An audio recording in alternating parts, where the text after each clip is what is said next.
guys, bali patapos na tayo sa dialysis ko. Ayan. At, so, itong session kasi namin is para sa second shift. So, masusundan ito ng third shift. Ay pangatlo pa. So, medyo paus na nga ako kasi medyo napalaki yung hatak ko. So, yung machine namin guys, ayun guys. So, ang tawag dyan ay artificial kidney. So, malaking tulong sa amin yan kasi hindi na nakakapag-filter yung kidney namin, hindi na gumagawa ng dugo, at hindi na nakakapag-lilis ng dugo. So, dito sa center ko guys, hindi lang ako yung pinakabatang dialysis patient dito. Meron dito pinakabata, per shift nga lang, pati per shift. So, ayan, i-share ko sa inyo guys, ayan, kung bakit nasira yung kidney ko. So, ayun kasi yung mga panahon na may pinag-aaral ako mga anak. So, hindi na ako umuwi sa bahay, puro trabaho, overtime. Kapag masakit yung katawan ko, iniinuman ko ng antibiotic, Alaxan, ganyan. Kapag medyo pagod, kahit puyat, iniinuman ko ng Cobra. So may rin ako, may pabayaran ako sa sarili ko. Hanggang sa dumating sa time na hindi na ako nakakatulog, nakatina yung balat ko, at namamas na yung mukha ko, yung paa ko. Maraming sintomas guys. Pero yung mga nakakatakot na sintomas, yung para kang buwabaliw talaga. Siyempre kapag nagkaroon ng tubig yung baga mo, mahihirapan kang huminga. So papakita ko sa inyo guys, sobrang dami namin dito guys. Ayan. Ang dami namin nag-dialysis dito guys. Siguro nasa ano to, sa isang hilera nasa 10. Siguro nasa 21 kami or mga 19, mga ganun guys. So pagkatapos ko nito guys, ayan, papahinga muna ako. Siyempre hindi ka naman pwede agad-agad uuwi kasi pag binipi ka tapos sobrang baba ng BP mo, need mo talaga magpahinga guys. Huwag mong pepersayin yung sarili mo na uuwi ka. Kasi guys, yung bago pa lang ko sa dialysis,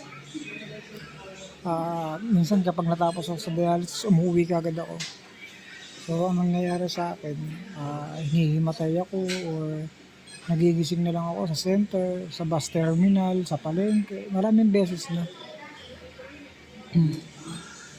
Pero awa ng Diyos, hindi ako pinabayaan ni Lord. Yun ang pinaka-importante. Hindi tayo iniwan ni Lord. Napaka-bless pa rin natin. So ayan, bali ilang oras na lang ang hinihintay ko. Almost 9 minutes lang ang hinihintay ko. Ayan, matatapos na. So tiis-tiis lang. Siyempre, sa mga nagtatanong ano yung nararamdaman bilang isang dialysis.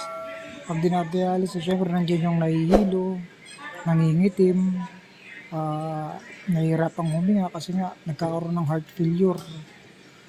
So nandiyan marami. Siyempre hindi na kami nakakaihi. Pero pag na-dialysis naman kami, nakakatulog kami ng maayos, nakakain kami ng maayos. So maraming complication kapag nasira yung kidney. Pangalagaan nyo talaga, lalo na sa mga bata ngayon. Nako. Ayun guys, hindi ako voice over ng maayos kasi hindi ko naman pwedeng lakasan dito dahil sa dialysis center ako. So pag uwi ko naman, mawawala naman tong pagod ko kasi syempre sasalubungin ako ng anak ko. Syempre bibili muna tayo ng pasalubong doon sa kanya. Kahit biskwit lang, okay na, masaya na yun. Kahit yung mansanas, masaya na yun. So sinanay ko siya kasi sa simpleng pasalubong. So ito guys, patapos na ako. Bala ito yung pistula ko guys. So, ayan. So papunta yung dugo na yan sa machine na yan.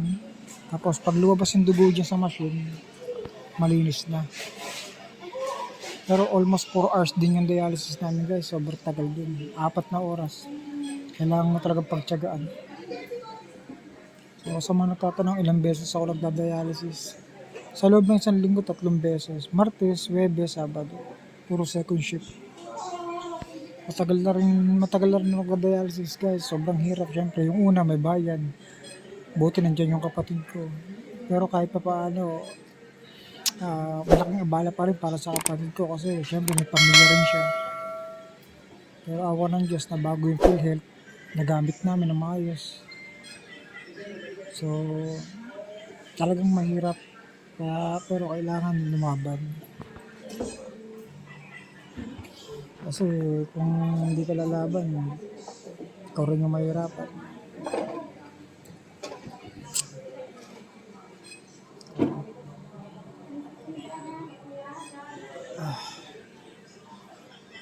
So, bali ang binaon ko na lang, suman, ayan. Suman tapos puto. Hindi na masyado ako kumain ng kanin kasi bumigat yung timbang ko. So ayan, bali ilang years na rin din ako lumalaban sa dialysis. Awa ng Diyos, tumanda na nga ako. So, pumangit na yung mukha ko guys. Talagang nakakaitim kasi yung dialysis, syempre. Lalo pag nagpasaling ka ng dugo. Pasaling ka ng dugo or mataas yung phosphorus mo. Kung dialysis patient ka na, tapos kumakain ka pa ng mga Bear Brand, ay umiinom ng Bear Brand, o kumakain ka ng mga pagkain tulad ng halo-halo, ng mga gatas, ay ayan yung mga nagpapataas ng phosphorus. Tinapay, yung ice cream, marami nagpapataas. So ayun, bali pa tapos na tayo. Hintayin lang tayo guys. Kaya kung may tanong kayo guys, ayan, baka masagot natin syempre. Syempre hindi naman tayo doktor, pero yung mga karanasan ko as dialysis, masasagot natin yan kahit pa paano.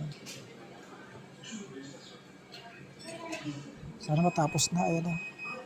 So kapag yan nagkulay pula, yung ilaw na kulay green, tapos na tayo. Kaya konting tiyaga lang talaga. Kaya yung may mga UTI dyan guys, seryosohin nyo yung sakit na yan. Hindi biro ang UTI. Kasi kapag hindi nyo nagamot yan, napunta sa high blood, napunta sa diabetic, tumaas yung acid mo, pwedeng masira. Yung tatlo na yan, pwedeng makasira ng kidney mo yan. Tsaka sobra. Ang dami kong gustong ipayo guys, sobra. Ang dami kong nalaman tungkol sa sakit na to. Syempre, gusto ko talaga i-share talaga. Yung nga lang, kulang yung gamit ko para i-share ko nga to. Minsan pag uwi ko sa bahay, pagod na rin. Pahinga.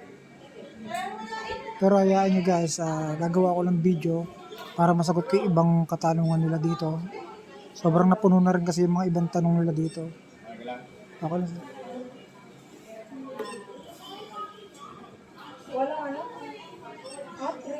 So may nagtanong nga sa akin dito nakarang araw.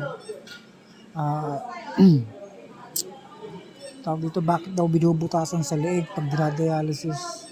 So ang tawag doon guys, IG, cartirier, kumbaga pag mga gano'n na mataas na yung creatinine mo, hindi na bumababa yung high blood mo or diabetic mo, kailangan ka na ng ma-emergency dialysis. Ayun yung kailangan kang butasan sa leeg. Dahil ang tawag dito fistula, ayan. So yan, fistula yan. Ibig sabihin, tapos na akong butasan sa leeg. After 3 weeks or after 1 month, ayan, tinanggal yung butas sa leeg ko dahil gumagana na yung pistula sa akin. So, ganun guys. Iba-iba. Merong pistula, merong firm cut, merong AV, marami. Sa una masakit pero kapag nasanay ka na, masanay ka rin. Sa pistula kasi, kada session mo, laging tutusukan ka ng karayom. 2 karayom lang guys, sobrang laki. Ayun yung sasabing karayom na nagpapasok sa dugo, sa machine. Tapos isang karayom na maglalabas ang dugo mo na malinis na. Ayun na, napakarami. Maraming proseso sa dialysis. So hanggang ganun na lang guys, hanggang dito lang yung video ko. Ayan, at sana makatulong sa inyo at syempre, supportahan nyo ako sa aking YouTube channel. Hanggang sa maabot natin yung goal natin habang nabubuhay pa tayo. Ayan. Maraming salamat. Siyempre, God bless sa inyo. At siyempre, ingatan po yung sarili at pangalagaan po yung kidney dahil napakahirap po madialysis lalo-lalo sa mga bata. Ayan, God bless po.